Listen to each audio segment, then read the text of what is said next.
네, 안녕하세요. 성경 변호사입니다. 지난 영상에서는 저작권 침해에 어떠한 대응을 할 수 있는지에 대해서 간단히 살펴보았는데요. 오늘 영상에서는 실제로 얼마나 손해배상을 받을 수 있을지에 대한 내용을 한번 알아보고자 합니다. 미국 저작권법에 따르면 창작자는 저작권자로서 작품을 복제하고 판매하는 독점적인 권리를 가질 수 있기 때문에 이러한 권리를 침해받는 경우에 허가 없이 작품을 사용한 사람을 상대로 저작권 침해 소송을 제기할 수 있고요. 소송에서 승소할 경우 금전적 손해배상을 받을 수가 있습니다. 미국 법원은 저작권 침해 행위가 있는 경우에 침해자가 금전적으로 배상을 해야 하는 손해액을 크게 다음에 세 가지 방식으로 결정을 하게 되는데요. 첫 번째는 실질적 손해이고요. actual damage. 두 번째는 침해자의 이익입니다. 그리고 마지막 세 번째로는 법정 손해라고 부르는 statutory damage가 있습니다. 모든 소송이 그렇듯 특히 이제 미국 법원을 통한 저작권 소송은 많은 시간과 돈이 듭니다.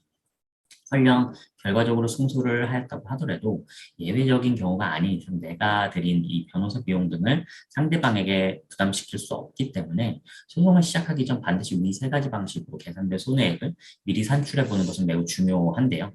여기서 계산된 금액을 기준으로 저작권 침해자에게 소송 외적으로 손해배상을 요구하고 합의를 진행해 줄 수도 있기 때문입니다.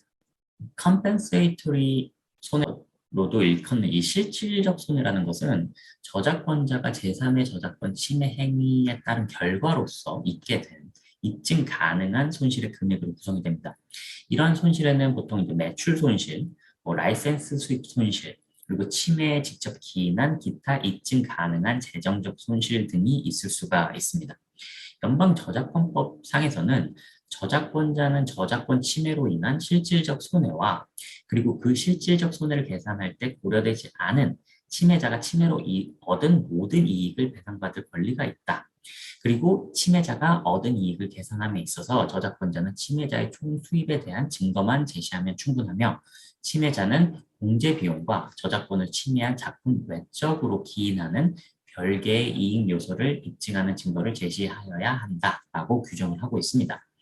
그런데 여기서 매출 손실을 입증한다는 것이 간단하지만은 않은데요. 예를 들어서 이제 내가 웹툰을 연재하는 작가이고 불법 업로드가 그 내 웹툰을 무단으로 복사를 해서 무료 웹툰 사이트에 업로드를 했다고 가정을 해보겠습니다. 불법 업로드 행위가 없었다면 나의 웹툰이 평균적으로 총 10만 명 정도의 결제가 있었을 것인데 무료 사이트 때문에 결제 인원이 5만 명 정도로 줄었으므로 이 저작권 침해 행위가 없었다면 위 5만 명이 결제했었을 금액이 매출 손실이라고 주장할 수가 있겠죠. 또한 나의 작품을 다른 유료 사이트 등의 라이선싱을 해주었다면 내가 받을 수 있는 통상적인 금액, 그 라이선스 비용을 나의 실질적 손해라고 주장을 할 수가 있는 것입니다. 다만 그 인과관계가 항상 명확한 것은 아니기 때문에 이 부분에 있어서 많은 다툼이 발생을 할 수밖에 없습니다. 따라서 보통은 이제 원고 측에서 전문가 증인을 불러서 판매 손실액과 이를 산정한 방식에 대해서 증언을 하게 되고요. 이 두 번째 계산 방식은 침해자가 침해로 벌어들인 모든 이익으로 계산을 하게 됩니다. 한 이 방식으로 계산된 금액이 저작권 침해로 인한 저작권자의 실질적 손해액을 초과하는 경우에만 인정이 됩니다. 침해자 입장에서 저작권자가 실제로 입은 매출 손실을 모두 배상하고도 남을 정도의 많은 이익을 얻었음에도 이를 그대로 용인하는 것은 형평성에 어긋나기 때문이죠. 예를 들어서 이 웹툰의 예에서 불법 업로더가 나의 웹툰 작품을 무단으로 무료 사이트에 업로드를 한 경우 웹툰 자체에 대한 판매 이익은 없을 수 있지만 거기서 파생된 다른 경제적인 이익이 나의 매출 손실보다 크다는 것을 입증할 수 있다면 나의 매출 손실액보다 더 큰 그 침해자의 이익을 보상할 것을 요구할 수가 있는 것입니다. 그러나 현실에서는 저작권 소송에서 그 실질적 손해와 침해자의 이익을 정확하게 입증한다는 것이 상당히 어렵습니다. 총 몇 명의 사람이 나의 작품을 돈을 주고 구매하였을지, 침해자가 불법 업로드를 통해서 정확히 얼마의 이익을 얻었는지란 알기가 굉장히 어렵기 때문이죠. 이와 같은 현실적인 이유 때문에 연방 저작권법에서는 세 번째 방식으로 법정 손해, 즉 법으로 정해놓은 금전적 손해를 규정을 해놓고 있습니다. 단 누구나 다 주장할 수 있는 것은 아니고요. 저작물의 출판일로부터 3개월 이내 또는 저작권 침해 행위가 있기 전에 미국 저작권 사무소에 저작권을 등록을 해 둔 사람만이 이 법정 손해를 주장을 하면서 배상을 받을 수가 있는데요. 그리고 이 저작권 침해 소송에서 원고는 실질적 손해 또는 침해자의 이익 배상과 법정 손해 둘 중에 하나를 선택할 수 있고 둘 다 주장을 하는 것은 불가능합니다.